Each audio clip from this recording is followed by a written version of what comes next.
It is unequivocal that human activities are responsible for climate change. That's the finding of a new study by the UN's Intergovernmental Panel on Climate Change. It's September of 2022, and most of us have endured a long, hot summer. Some joke this may be the coolest one for the rest of our lives. Others say we still have time to change our future. But climate has changed everything around us, from the weather to our crops to the swimming patterns of great white sharks.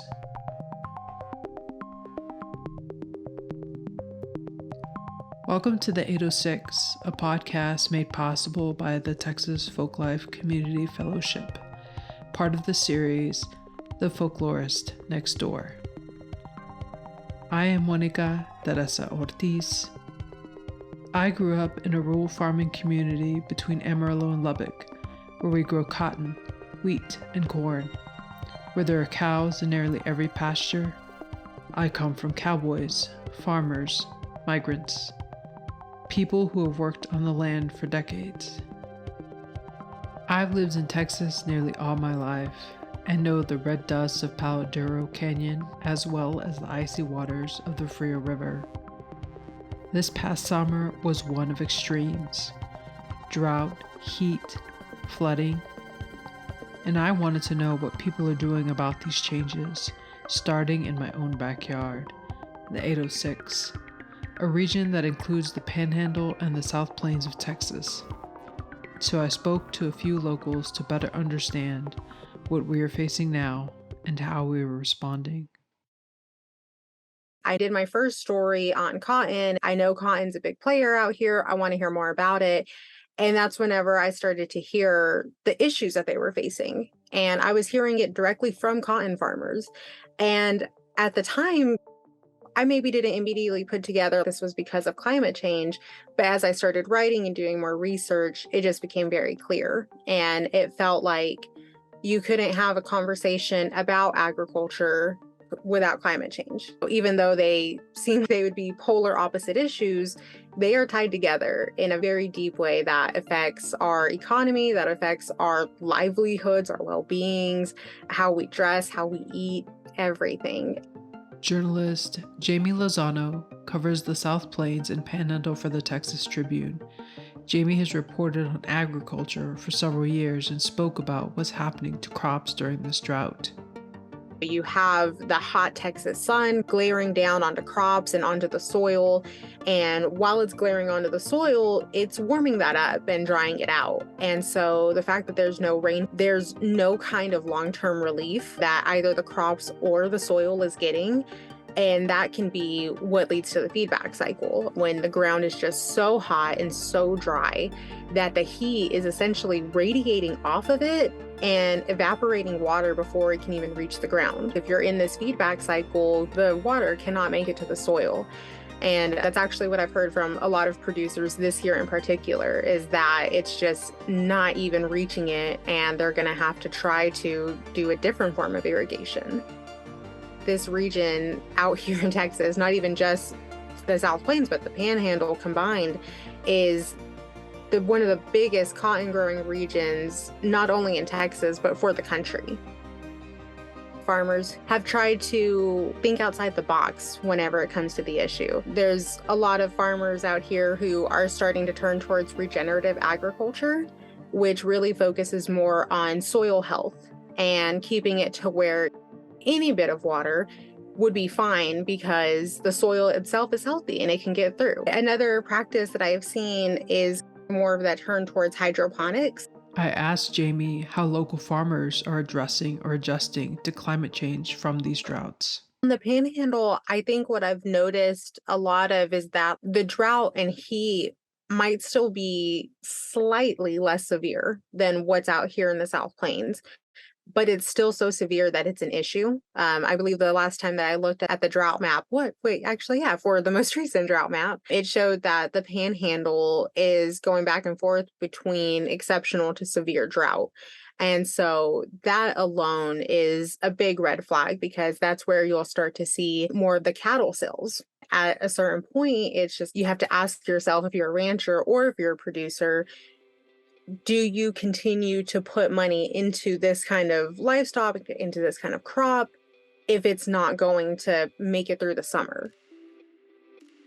We used to be Tornado Alley, and we're no longer that. We're more like a New Mexico climate. We're not getting as much moisture. In our case, we've learned how to deal with it. We had to. So in 2011, when we realized, there might be years that we don't have rain, what are we gonna do? How are we gonna get honey? So we move our hives. That way we don't really have to mess with a lot of the weather. Now, if a big thunderstorm or tornado or something comes through, which it has, and it's messed up some of our hives before, we have to deal with that. I know in Texas, people are shipping their cattle out because there's nothing for them to eat. And so you could get down to a point like that. We put in a lot of blood, sweat, and tears to move them and to make sure that they're getting what they need. Paige Nestor is one of the owners of Creek House Honey Farms, which sells local raw honey and beeswax products in Canyon, Texas. She's been a beekeeper since 2011, another year of intense drought. I drove out to Creek House and asked Paige about her apiary.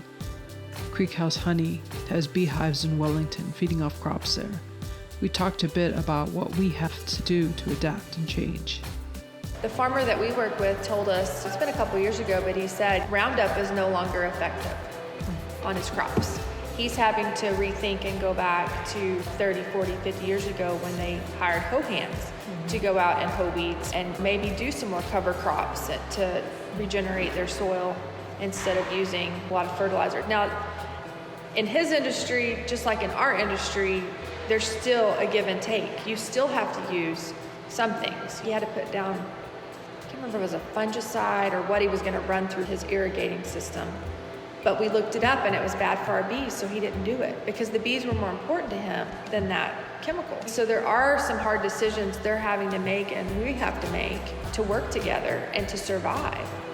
Practices will have to change. We love to educate. We go out to schools a lot. Schools come here. We talk to kids because that's really the only way things are going to change ever is through our children. But understanding why we need pollinators if we don't have pollinators. You go into a store and you won't be able to find cherries or apples or coffee, almonds. Some of these major crops will just go away. Again, squash. I can sit here and talk to you all day about which fruits and vegetables we would and wouldn't have. And it would be a big hit. And it would even affect our livestock. I think just educating and making people understand that our earth and these things do matter to our livelihood. I feel like we don't understand how to conserve, be conservationists, and really recycle and do the things that we need to for Mother Earth.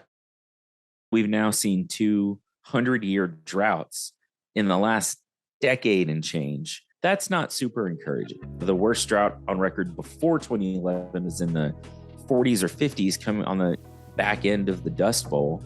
We, in Lubbock County at least, I believe, are 53% dryland cotton. And none of those farmers are going to make this year. Even the irrigated folks that are on drip and pivot and everything else, they're going to have a bad year. Drought has huge implications on our economy and our productivity and everything else. Dr. Vikram Baliga is a lecturer of horticulture in the Department of Plant and Soil Science at Texas Tech. He also manages the plant and soil science, greenhouse, and horticultural gardens on campus in Lubbock. Dr. Baliga is also the host of the podcast Planthropology, which is how I came to know his work, and he offered some suggestions for planting in drought conditions. Any kind of salvia, so it's a sage, mealy blue sage, a Maynite salvia, there's autumn sage, red salvias. They're about as tough as you can get in this climate. They're natives. Even if they're not a native, they're close enough, right? They do well. I love Blackfoot daisies. I love Gaillardia, which you'll see called Wheel of Fire or Pinwheel, sometimes Indian Blanket, a few others. I like grasses in the landscape. So things like blue grama. There's some really nice ornamental varieties of blue grama and curly mesquite and buffalo grass. They tend to do very well in our climates. What else? We plant a lot of yarrow, which has a kind of a feathery appearance and really cool umbels of brightly colored flowers. You almost can't kill those things. Once they're established, they will seed out and spread, and they're great Texas natives. So there is a long list of things that are wildflowers, things that grow natively and out in our landscapes that there are improved and bred varieties of that still take the heat, still take the drought, and look really nice.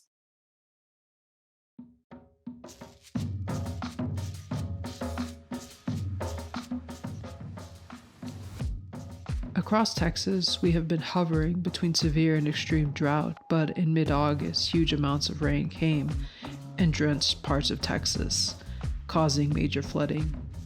Like a pendulum, the weather swings from end to end with no middle, no balance. We spoke before the floods happened, so Dr. Baliga's words sounded prophetic. The downpour was made worse by the fact Dallas just endured a long stretch of extremely dry weather, conditions that make it difficult for the ground to absorb heavy rains. It's just the latest part of the U.S. South to swing from drought to flash floods. Everything is going to become more extreme. That's what we're seeing all over the world.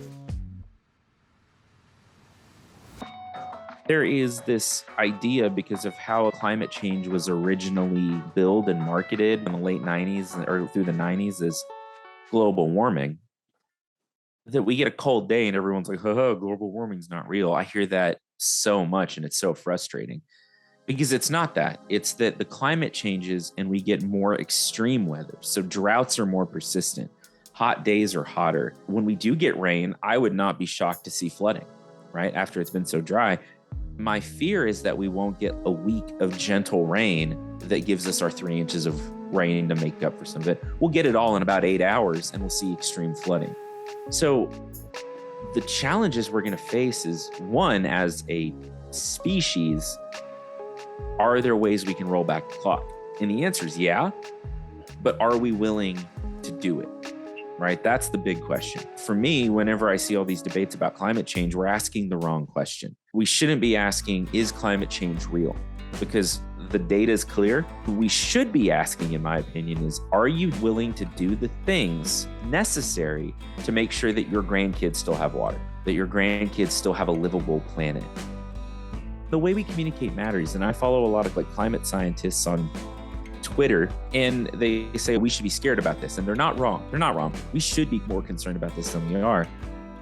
But maybe we couch that in a way that provides solutions and things we can do. I think it's really important, because you can only tell someone there's nothing you can do, everything is terrible, so many times before they believe you. And I think that's unfortunately the point we're getting to with some people, is that even the folks that believe that it's an issue and believe that we have solutions to it are hearing we're doomed, that we've got 12 years of whatever left. They're starting to believe it. And that's not what we need. We need people who are willing to fight. And the thing that gives people fight is hope.